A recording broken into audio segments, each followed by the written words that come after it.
In today's video, I'm going to teach you how to resize columns in Notion. Whether you're brand new to Notion or just want cleaner, more readable pages, adjusting column widths is one of the simplest ways to make your databases easier on the eyes and faster to scan.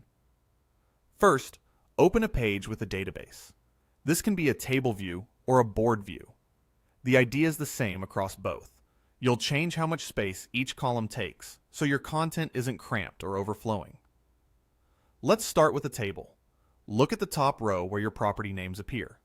Things like title, status, due date, or any custom properties you've created. Move your mouse slowly toward the vertical line that separates two property names. You're aiming for the exact border between them. As your cursor gets close, you'll notice it shift into a double-sided horizontal arrow, and a thin blue guideline will appear right where you're hovering. That's your signal you've found the sweet spot. Now click and hold.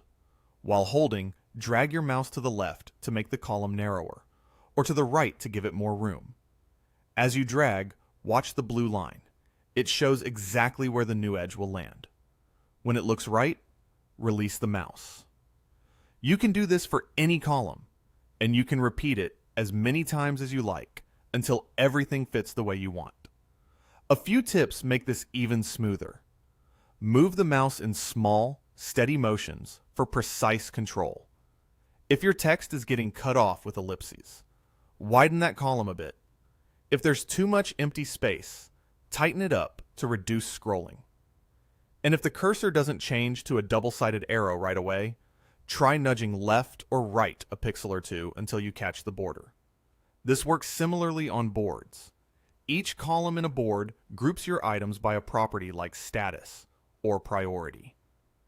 Hover near the vertical edge, where one board column meets the next, until you see the same double-sided arrow and the blue line. Click, hold, and drag left or right to give crowded columns more breathing room, or to reclaim space from columns with fewer cards.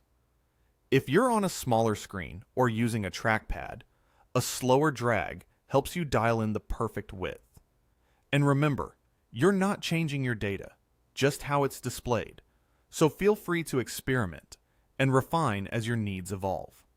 If you found any value in today's video, hitting that like button is a small gesture that makes a huge difference in helping others find our content.